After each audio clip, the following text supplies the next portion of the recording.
Assalamualaikum warahmatullahi wabarakatuh. Saya Romansa Rizky Ambarwati, NIM 430 4020 00005. Nah, di sini saya akan menjelaskan sedikit tentang asesmen bakat. Sebelumnya, saya dari kelas 4A mata kuliah Tes Psikologi 2. Nah, video ini bertujuan untuk memenuhi ujian tengah semester Tes Psikologi 2. Nah, pada asesmen bakat kali ini, saya akan menjelaskan 4 hal secara singkat. Yang pertama ada definisi bakat. Yang kedua ada faktor-faktor yang mempengaruhi bakat. Yang ketiga ada teori-teori bakat. Yang keempat ada macam-macam instrumen pengukuran bakat.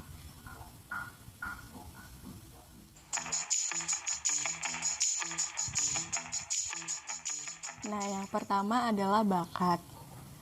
Bakat ini sebenarnya definisinya tuh banyak, tapi intinya juga cuma satu sih.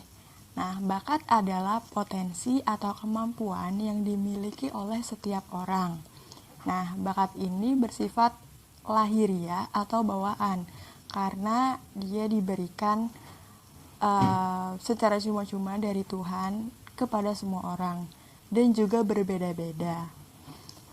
Nah, dengan catatan manusia ini harus bisa memunculkan, mengasah, dan mengembangkan bakat tersebut.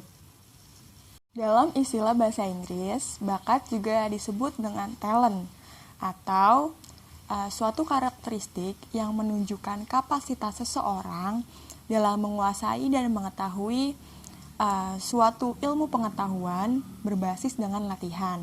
Contohnya seperti bakat berbicara bahasa asing, atau bakat bermusik ataupun bernyanyi.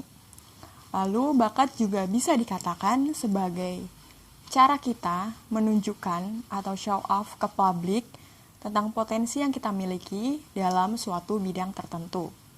Jadi bakat itu sebenarnya pengertiannya banyak, cuma ya intinya cuma satu, yaitu adalah potensi atau kemampuan yang dimiliki oleh setiap orang.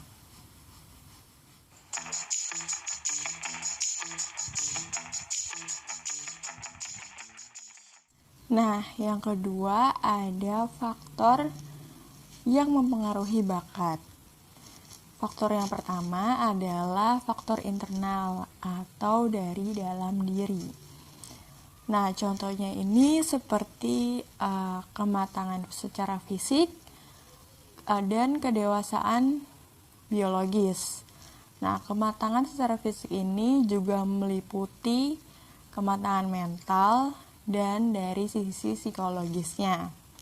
Nah, jadi artinya ketika seluruh kematangan mental, fisik, psikologis, dan kedewasaan biologisnya sudah balance, itu dia pasti akan memiliki perkembangan dalam hal bakatnya. Jadi bakatnya tuh bakal lebih keluar gitu, bakal bisa lebih berkembang.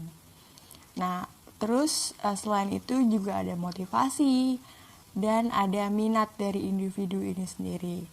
Karena kan ya bakat nggak jauh-jauh dari minat, dari apa yang kita suka gitu. Walaupun bakat ini kan potensi ya, maksudnya potensi dari dalam yang bersifat lahiriah, tapi ya pasti awalnya itu dimulai dari minat dulu, baru ditekuni, barulah dia sadar kalau itu adalah bakat gitu.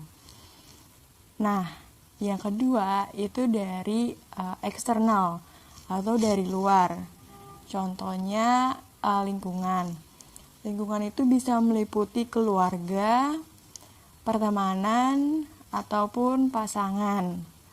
Nah, jadi ketika individu berada di satu lingkup lingkungan yang positif, yang bisa support dia, itu tuh dia bakal lebih terjamin perkembangan bakatnya daripada individu yang berada di lingkungan yang pasif, yang benar-benar nggak punya dukungan sama sekali.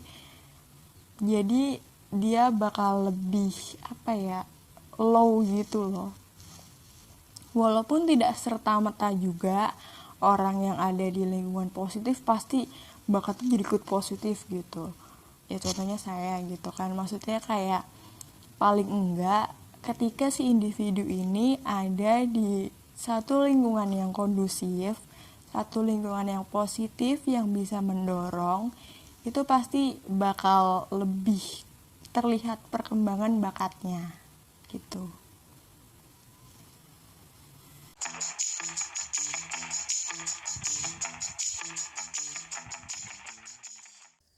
Nah, yang selanjutnya ada teori bakat.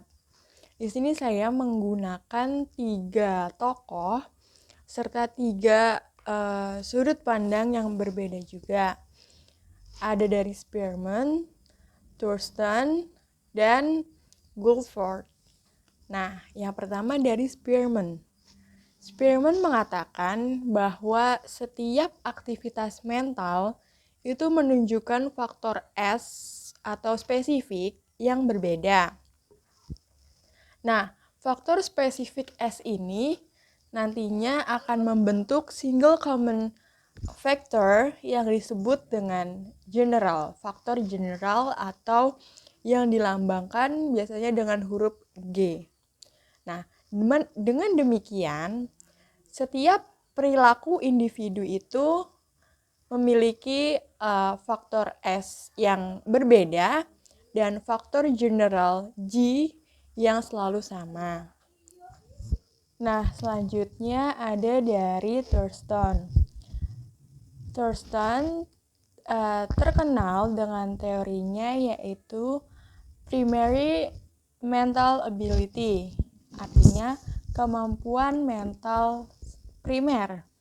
Nah, kemampuan mental primer ini meliputi pemahaman verbal, kelancaran verbal, pemahaman konsep angka dan ruang, ingatan asosiasi, kecepatan persepsi, induksi, dan penalaran umum. Nah, yang ketiga ada dari Guilford. Guilford dengan teori yang terkenalnya yaitu struktural intelektual. Nah, di sini dia membagi ke dalam 3 dimensi yaitu operasional, isi, dan produk. Nah, operasional ini meliputi hal-hal seperti ingatan, kognisi, divergent production, convergent production, serta evaluasi. Lalu ada isi. Isi adalah materi yang dimiliki oleh seseorang. Contohnya seperti figur, simbol-simbol, kata-kata, ataupun tingkah laku. Lalu berikutnya ada produk. Produk yaitu adalah proses bagaimana informasi dapat diolah. Nah, produk ini meliputi unit, kelas, relasi, sistem, transformasi, dan implikasi.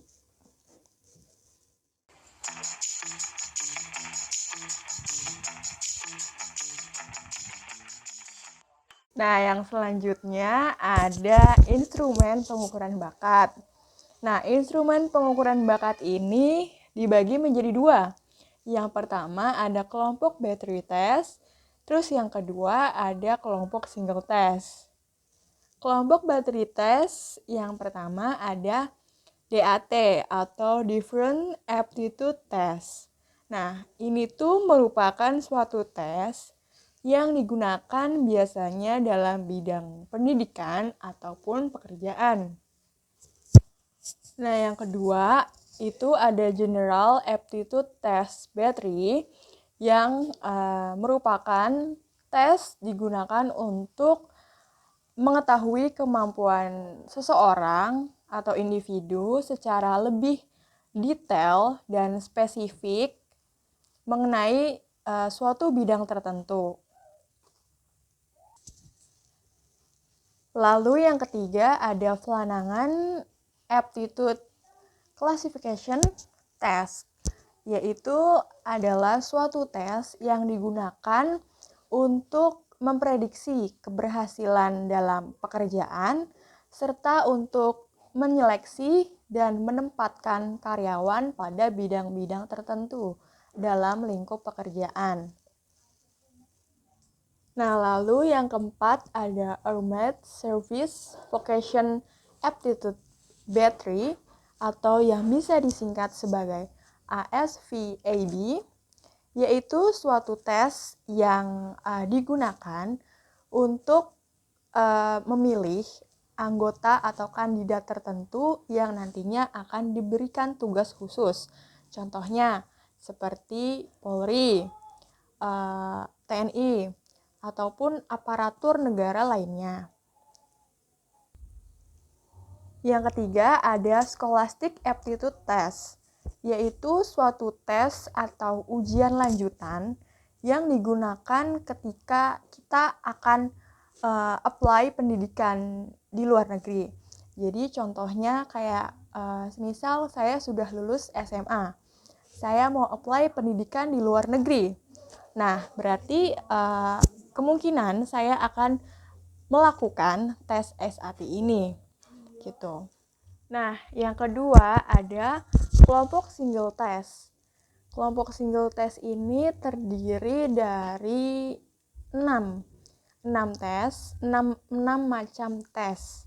Yang pertama ada tes sensori, yaitu yang meliputi indera penglihatan, indera pendengaran, dan lain-lain. Lalu selanjutnya ada tes artistik yang meliputi kesenian. Contohnya seperti menggambar, bernyanyi, ataupun bermusik. Nah, selanjutnya ada tes Kraepelin dan Kraekelin. Nah, dua tes ini saya gabung karena menurut yang saya baca di buku pedoman PDF itu memiliki kemiripan, yaitu sama-sama membahas tentang kecepatan dan ketepatan. Bedanya kalau Kraepelin ini lebih ke bidang pekerjaan, kalau Kraekelin dia itu lebih kepada ketepatan dan kecepatan kita dalam merespons suatu tugas-tugas yang diberikan. Yang selanjutnya ada tes kreativitas. Nah, tes kreativitas ini ya seperti kita tahu untuk melihat seberapa besar atau seberapa kreativitasnya kita, kadar kreativitas kita dalam merespon sesuatu atau menanggapi sesuatu. Nah, yang terakhir ada tes ketangkasan atau keterampilan motorik. Nah, baik, semua subbab telah saya paparkan secara singkat dan semampu saya juga. Terima kasih atas atensinya, teman-teman serta ibu dosen. Mohon maaf bila ada kata-kata atau kalimat-kalimat yang mungkin saya salah pengucapannya atau kesulitan dalam pengucapannya. Saya mohon maaf. Sekian dari video ini. Wassalamualaikum warahmatullahi wabarakatuh.